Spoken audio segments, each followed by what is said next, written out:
I saw a tweet the other day that I really wanted to talk about. We all have that random 12 episode anime that changed our lives. This really got me thinking about a lot of anime I've watched. I thought about it for a while and came up with several names. Mine was Angel Beats, Your Name, A Silent Voice, Your Lie in April, Gurren Lagann, Erased, and Akame Kill. In the process of making this list, I realized I broke several rules. I named multiple anime instead of one, and some of these don't even have 12 episodes. Some of these aren't even shows, they're movies. So I decided to expand the topic to anime that changed my life.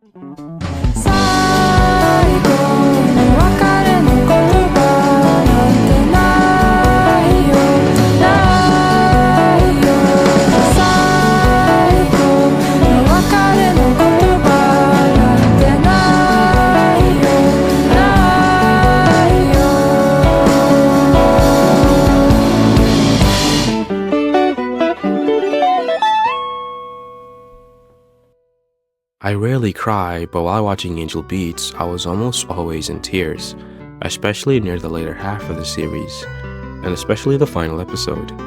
There were tears of joy, of sadness, and gratefulness.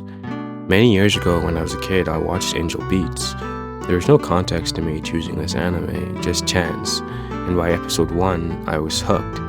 I wish I could remember what exactly happened, but I don't. And I don't really want to rewatch it either, or I could bring to the surface the emotions I felt while watching. A glimpse of a single episode could hook me into rewatching it again, which would send me down the path of experiencing sadness and make me truly cry. And I don't want to really go on another emotional roller coaster. Or maybe I kind of do.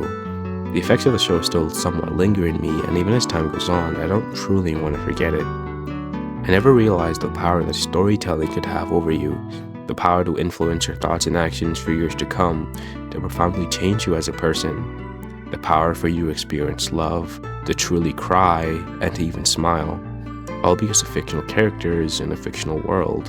It makes up a beautiful fictional story.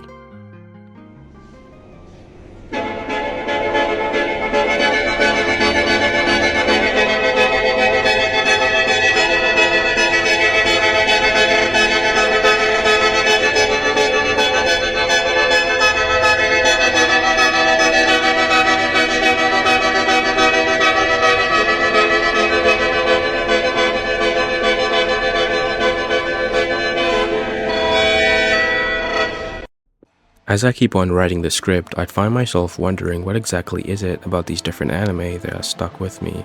They're all different genres, all have vastly different characters and worlds, but each tell a similar story. One of loss, of love, of struggle and hope. They all tell the story of us, of humanity, how we love each other, how we fight, and how we empathize. I don't really know how to fit Dragon Ball into this though. Maybe I just like watching people punch each other and watching the power-ups to follow. Humanity loves stories so much because they inspire us. They can challenge us to rise up against an injustice or to change our perspective. We can learn from others, share our experience, knowledge, and emotions. By listening or watching a story, we transport ourselves into a world where anything can happen. We grow connections with fictional characters because they're cool, or because they look like you, or maybe you share similar experiences. You could even grow to hate something because they're not cool, they don't look like you, and you don't share anything in common. People love to escape through stories and through characters, and the stage where people most strongly connect with anything is during your childhood. I don't really remember my childhood in all that great detail, but what I do remember are the moments, and the thoughts and actions that lead to them.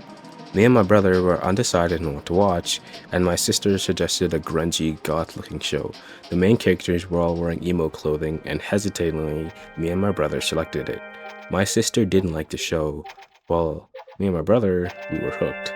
That show, if you might have guessed, was Bleach, my favorite anime and one of the greatest of all time. Moving on, I remember the first time I saw Dragon Ball, and the moment I first came across Naruto, and the feeling of finishing Death Note, the agonizing wait for new episodes of anything. I spent most of my childhood entirely in different worlds, and really resonated with all of it. Anime made my childhood better, and now I bring this question to the people watching. What anime have you resonated with when growing up? What anime changed your life? What's something that you'll always carry on with you forever? A couple of years ago, Your Name, A Silent Voice were in a sort of competition as to which was the better anime movie. I don't really know the answer to that, but what I can say is I watched both of them. And then I watched July and April shortly after. The emotional whiplash, or a more correct term would be the emotional overload I experienced, was crazy. At this point in my life, I was a teenager and never really watched something as emotionally grounding and as raw as these anime. There was Angel Beats, but it had been years and the memory was starting to fade. After watching all these anime movies in quick succession, I was drained. I can't explain it, but I really didn't want to watch any anime after this whatsoever. This trend continued for a couple of years, and then I dipped my toes into Dororo and really liked it. But I just stopped watching. Then the new season of Bleach came out, and I should be hyped, but I can't really bring myself to care. Sorry for going on a tangent. All I wanted to say is that anime can change you. I also really like Shelter. I don't know how that fits into the video, but I wanted to mention it. In fact, there's so many anime I didn't mention. Summer Games was nice. Hunter x Hunter, Studio Ghibli movies have a tendency to also make you think. I realized how those making I said I don't really watch as much anime as I used to. Whether that is because I lost the ability to go through several seasons of anime in a day or some deeper issue, I don't know. I don't even know why you're still watching this video. I guess all there is to say is Bye bye さようなら僕は田舎に引っ越したい